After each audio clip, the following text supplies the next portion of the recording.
In 1960, the American Football League was born, founded by a group of men who believed their enterprise could succeed against the older, more established NFL. Few experts gave the new league a chance. The early years were plagued by small crowds in ramshackle stadiums, watching players of dubious ability. But after several seasons of growing pains, the league began to find its own stars, its own audience, its own identity.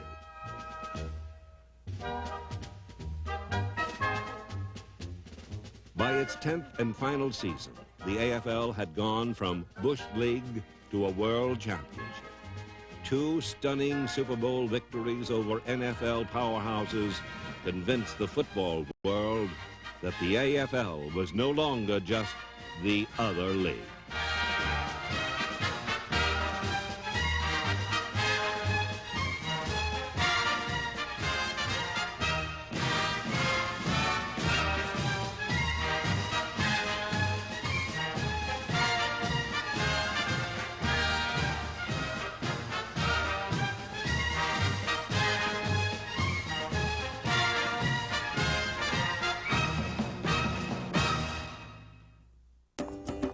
Hey, Annie Matthews, what's on your plate today?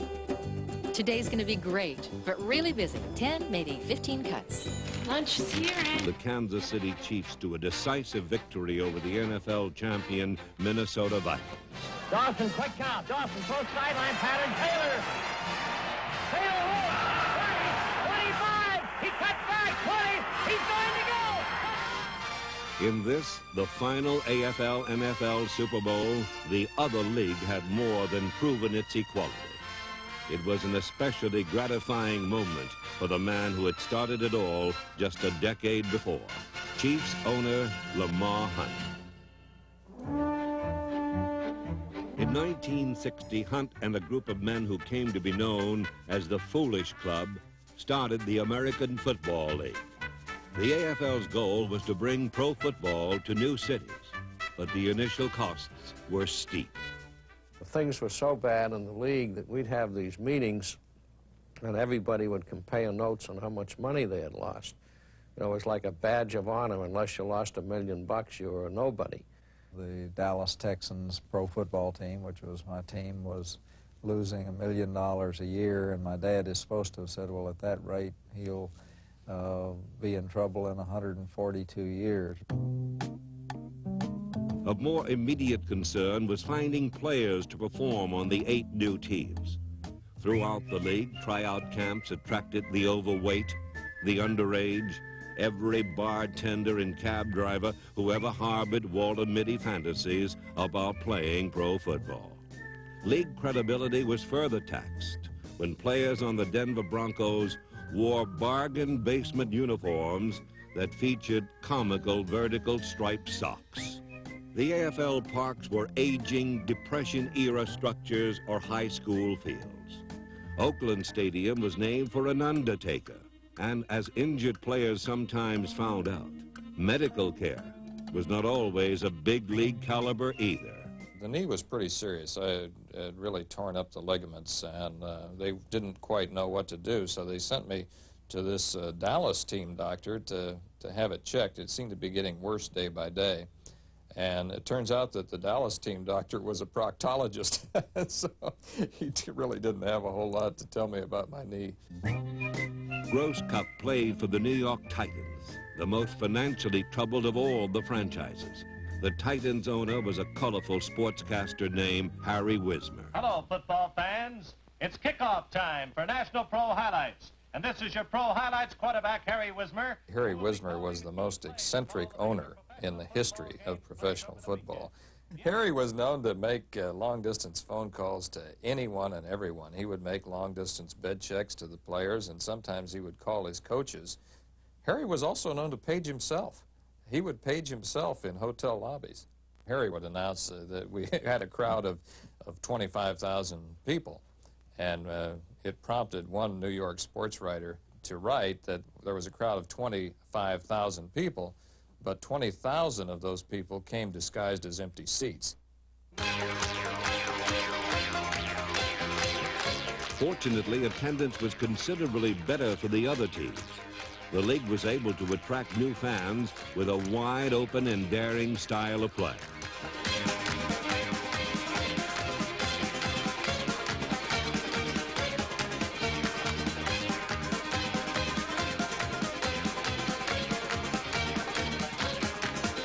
A few critics sniffed that the AFL was exciting because no one played defense. And sometimes they were right.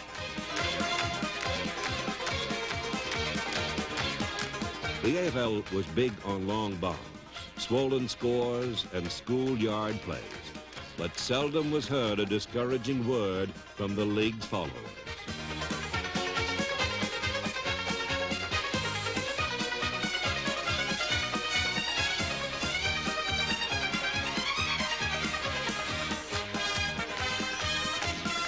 In the early history of the American Football League, it was necessary for us to do as good a job as we could to appeal to the fans. And we knew that the one way to do it was to put the ball in the air often. Our fans didn't care where it went as long as the ball was thrown down the field.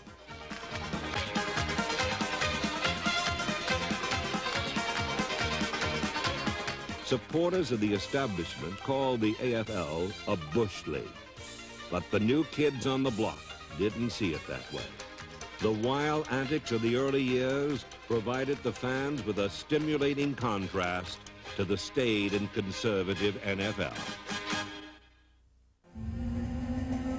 Here's what area businesses have to say about it. Soon, other clubs were ready to challenge the Oilers. Coaches were making names for themselves, but the most obvious reason for healthy competition was a cluster of new stars.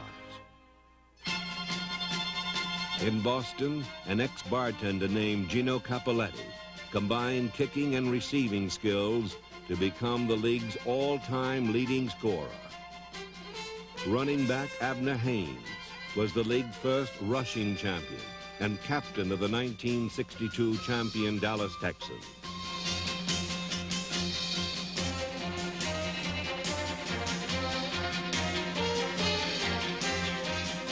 Quarterback George Blanda was supposed to be washed up when he came to the Oilers, but his 36 touchdown passes in a single season is a pro record that still stands.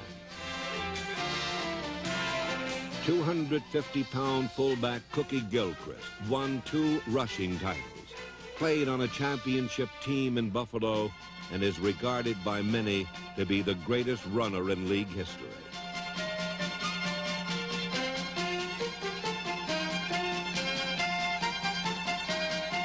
Fullback Matt Snell was the first #1 draft choice signed by the Jets, immediately giving the New York franchise credibility in America's media center. Denver's Lionel Taylor won the league receiving crown 5 times, including 1 season with 100 catches. In Oakland, the Raiders went to the air with the help of number 84 Art Powell, the 3rd leading receiver in league history. And on the ground, Oakland turned to halfback Clem Daniels, who finished his career as the AFL's top rusher. Each club could boast great players, but one team had more stars than anyone. There's always a combination of taking a knowledge and applying it.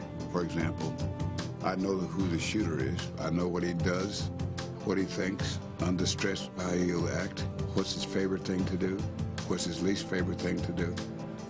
And I got most of my rebounds before he took the shot. Knowledge is the edge. Call your advisor or Invesco about the Invesco Endeavor Fund. You should know what Invesco knows. Few teams in football history have ever amassed an offensive armada to equal the San Diego Chargers.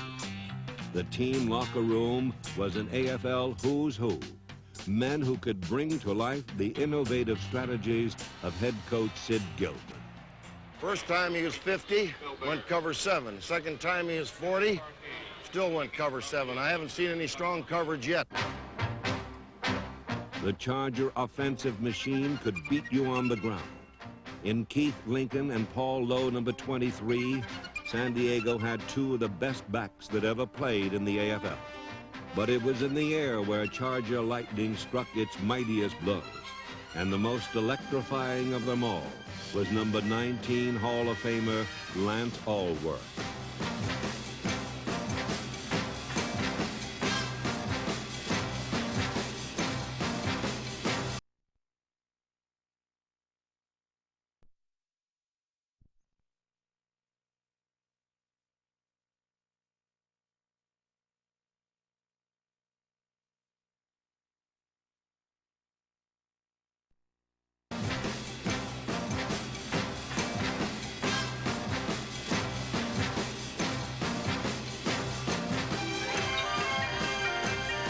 Gilman's passing techniques brought pro football into the modern era. But it wasn't until Sid changed training sites that he brought San Diego an AFL championship. He took us to a place about 80 miles east of San Diego, up in the mountains. It was called, I mean, the actual name of it, it was called Rough Acres. Can you imagine a town called Rough Acres? They had about 11 people in it. It was hot as can be. You just couldn't imagine how hot it was. The food was awful. I mean, you couldn't get a self-respecting cook to go up there. And I think the guy who was our chef was a guy who was a short order cook at a little truck stop on the highway. Whatever was in their summer camp food must have agreed with the Chargers. In the 1963 season, they rolled to a division crown and won the AFL championship with a 51-10 shellacking of the Boston Patriots.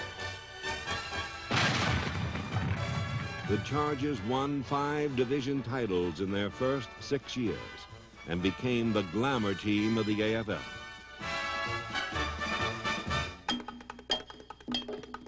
But by the mid-60s, a new power was emerging. The Buffalo Bills won as few league teams had ever won before with defense.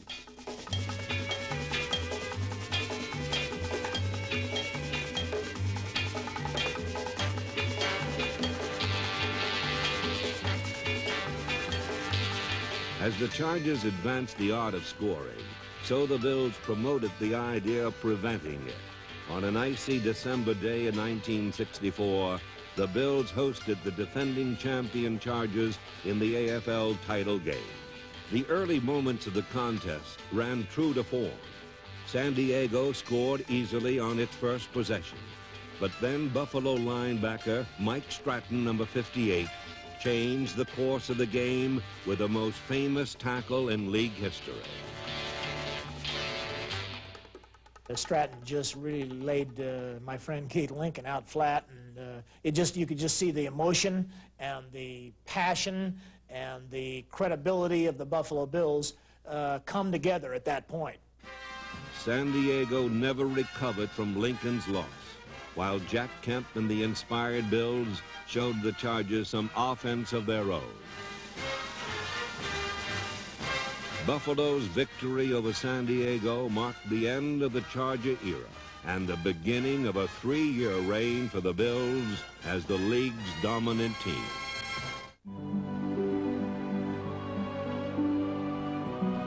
Burger King introduces a new twist on the Whopper. Every Friday night on ESPN2.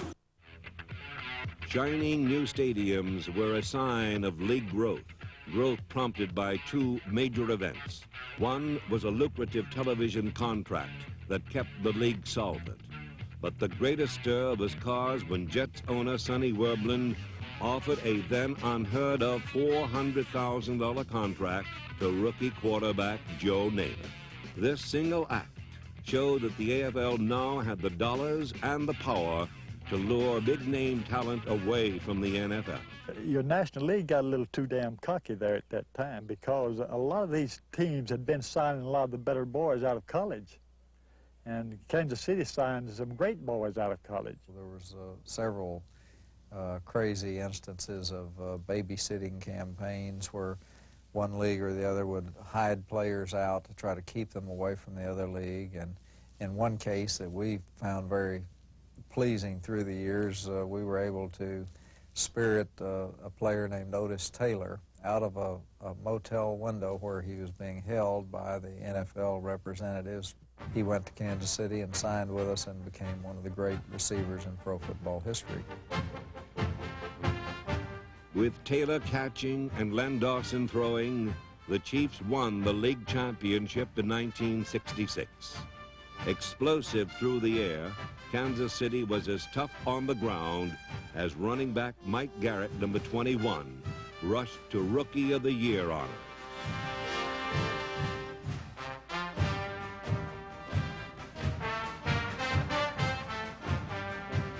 On defense, the Chiefs had the biggest line in league history, featuring Red Woods, Buck Buchanan, and Jerry Mays.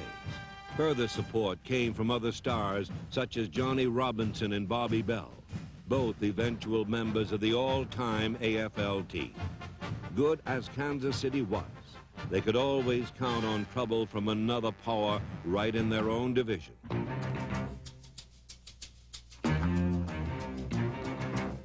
The Oakland Raiders under Al Davis won more games in the league's last 5 seasons than any other team. A defensive unit known as the 11 Angry Men was one reason why.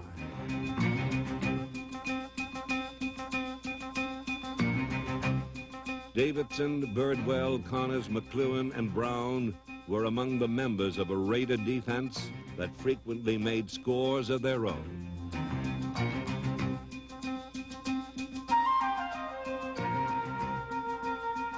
But most of the points came from the arm of quarterback Darryl LaMonica, the mad bomber who perfectly implemented Al Davis's deep passing game.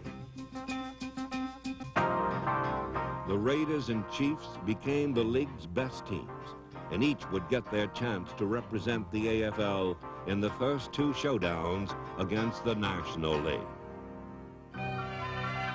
In 1966, the 2 leagues agreed on a merger and scheduled a championship game called the Super Bowl. But the Green Bay Packers easily dispatched Kansas City in the inaugural game. A year later, the Packers pummeled the Raiders as the National League triumphed again. NFL boosters could barely contain their glee. The AFL upstarts had gotten their comeuppance from headmaster Vince Lombardi. The prospects looked even worse in Super Bowl III at Miami's Orange Bowl. The mighty Baltimore Colts took on the New York Jets and their brash quarterback Joe Namath, who incredibly guaranteed victory. NFL fans were certain Namath would regret his boast. But Broadway Joe and the Jets shocked the pro football world as the 18-point underdogs pulled off the greatest upset in NFL history.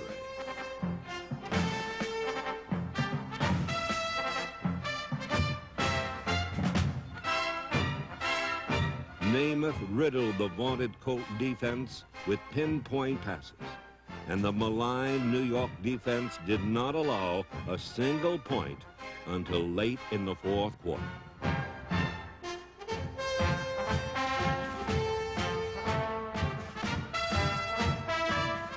You can't imagine the feeling that I had being a part of the American Football League to see the Jets defeat the Baltimore Colts, because I was sitting in the stands and all around me were people cheering for the National Football League.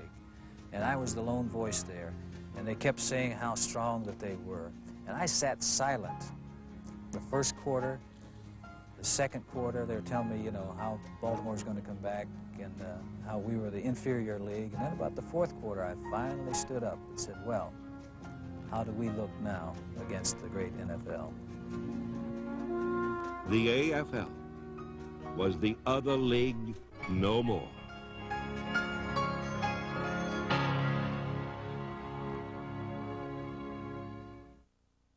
June 29th, 1950.